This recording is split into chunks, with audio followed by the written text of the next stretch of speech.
What's going on, guys? I'm in a different car. I'm not LARPing. It's just a rental. My car is getting fixed, so we're in here for like maybe another week or so. I think I made a video in here like 2 weeks ago or so. So yeah, but I guess I wanted to talk about what it is to be a real man. Society and the norms that we have today, for both of our, like both genders, for women and men, it's very hard because there's like a lot of expectations for both genders on like what it is that we have to be, you know.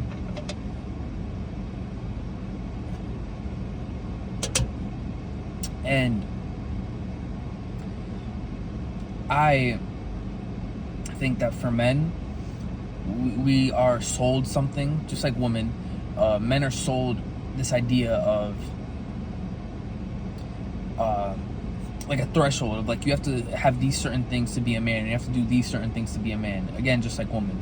But I talk about it as a man because, well, you know, I'm a man. So one of the things that I believe we are sold is that we have to be killers. We have to be tough, and we have to, like, our testosterone has to show in everything that we do. And if not, you're gay, and you know, you're basically a woman. And that's just a lot of, I think, like the toxic traits that like cloud, you know, maybe men's judgment is being that way. Another way too is we let society dictate how we should go on our occupations and on our paths, like being blue collar compared to white collar, and things like that. So if you're doing a certain job, you know, you're not as masculine as somebody else, or you're not filling up to your manly potential like you could be. And also, I would say going to the gym is in there a little bit, but not in the way you think. Like we all should be going to the gym. We all should be getting our health right. But to be like, if you're not going 7 times a week, and you're not in there for 3 hours, like you're not doing enough, and you're not gonna get the body you want. You know, things like that. And we think that, you know, get the body, get the girl, bro. That's all you need, bro. And no, there's a lot more than just a body that's gonna make you be good. You need a lot more stuff that's going on in your headspace. And I guess that's when it goes to what I'm trying to funnel all this in, is basically what makes a real man. You know, there's a lot of ideas on what it is to be a man. A man is a man, a provider, is a man someone who takes care of their wife and kids. So I guess, yeah, provider, you can put that there. Is it a man who respects his goals and lives up to his goals, and is very goal oriented and driven through that? You know, or is a man just some guy that makes a lot of money and could just spend it on whatever? And you know, I think a man, to me, is, like I said, obscured of the identity. And I think now there's a lot of toxicity around it, and there's a lot of anger around it. Men are more likely to be a killer. Not that there isn't women that kill. You know, go woman, go team. But men are more likely to be killers. They're more likely to be in a gang. They're more likely to just any sort of mishap. You know, it's like men could get into a fight, and one could die, the other one could go to jail. And it's a lot more common for men to get into fights. So there's things like that too. Like, is a man a fighter? You know, he has to let his anger win. Like, all these things cloud the idea of what it means to be a man. And I think all of that stuff needs to be tossed out the window, because the only thing I really believe that makes a man is, well, 2 things, I would say, or 3. Not just one, but I guess 3. I would say what I said previously is a man becomes a provider. But I do think that takes time, because a man not every man is born with everything. Not every man just has anything. Like, you can't expect a man that's 22, 23 to have all his own stuff. Men at 35 are still struggling to have their own stuff, but usually that's the age around where they find their career, or they have their footing, and they've saved their money and have accumulated some sort of wealth and name for themselves. But a man at 21, 22, 23, whatever, they're building that. You can't expect that to come. I think with women, but I mean this generally speaking, because of course you could obviously still have a girlfriend, still have a whatever, all this stuff. Like, these roles don't need to necessarily mean that, like, if you're not this particular role, then you're hopeless. Like, with women, I believe, like, they say their importance comes from, like, their looks and how they, I guess, treat their man in the home, and that's like traditional. But with a man, it's like the aspects of, like, you need to build something, so you can have a life, is like, just, it could be a lot of pressure. But I was kind of getting sidetracked. But I was trying to basically say, like, a man that does provide and make sure that everyone else around him, whether it's mom, friends, girlfriend, family, kids, are provided for and taken care of. I think number 2 is that you have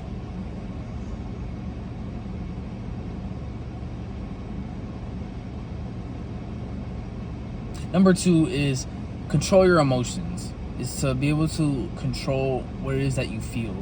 When you can walk around and hold your head high and analyze a situation and not fall into the bait of what it is, and you assume, like, okay, this person is mad right now, and how can I work around this, instead of going down to that level. Because if you're letting someone that's mad get you mad, or someone that's stupid make you more stupid, like, you don't realize that you were easily manipulated and you've been easily like dismantled. You have no foundation. Going to talk to somebody and they get you this mad or this upset or this whatever, you're being swayed by other people. So you're telling me the only way you can do something is like with other people, and other people can stop you from being on your path or being on your I guess on your wave? It just doesn't make sense. And I know, I guess it kind of sounds dramatic, but even day to day, what if you said today you're gonna have a good day, and someone was an asshole, and now you're gonna be an asshole the whole day? So that one person dictated how you're gonna be. You said to yourself that you were gonna have a good day. So why did this one person stop you from having a good day? It just doesn't make sense. And that's what I mean by controlling your emotions. Showing that you can be level-headed, showing that you can assess a situation with your mind, analyzing what is happening, and you're saying, okay, let me solve this problem. Let me understand this and solve it to the best of my ability, and be level-headed with this. Let me look at all the possibilities that this could go right or wrong, and let me, dictate what's the best outcome. And I think we do that with our emotions a lot. When we're easily swayed with our emotions, it shows that we cannot contain ourselves, and that we are very, like I said, easily swayed. And that's just not a good look. I just think as a man, that's not a good look. We should be able to see it and just breathe. And I think for most men, it's mostly anger, and I think that's the hardest part, because there's a lot of anger and you don't know what to do with it. But you cannot let that win. You gotta just breathe. You gotta just breathe. Put it in a box. Like, all this anger, just put it in a box, and send it away. There's other things you'd physically do too. Try to harness that energy into working out, or boxing, or running. Something for an output. Because you don't want to do that in an emotional standpoint. And I don't mean don't talk to somebody, but just don't spill it out on the floor and look almost desperate. Someone feeling sorry for you. And I would say, for number 3, I think this one's the most important one, but number 3 is being able to stop things with the power of your tongue and the power of your words. I think this ultimately defines a man You talk about leadership, you talk about, you know, leading a pact, you know, people following you. This, I believe, is what dictates all of that, and it's what sponsors all of it, is being able to lead with your tongue, being able to start things with the power of your tongue and the power of your words. How many people have stopped wars with just their tongue? How many people have stopped fights with just their tongue? How much people have started a revolution with just, you know, their tongue? And you think about this stuff, and you realize the power of your voice can move millions of people. It can move your small community. It doesn't really matter what it is. But basically, I'm trying to get to is that you don't need to fight in order to win, and you don't need to kill in order to win. Think about how many lives could have been saved if people just talked it out. 2 people get into a fight, one goes to jail for life, the other one dies. You think about those 2 lives that could have been saved if they just knew how to talk and talk about, you know, what it is that went down, and put their egos to the side. Like, hey, you know what, you were wrong because you did that. All right, bro, I'm sorry, but you know you were wrong because you did that. All right. And that's just that.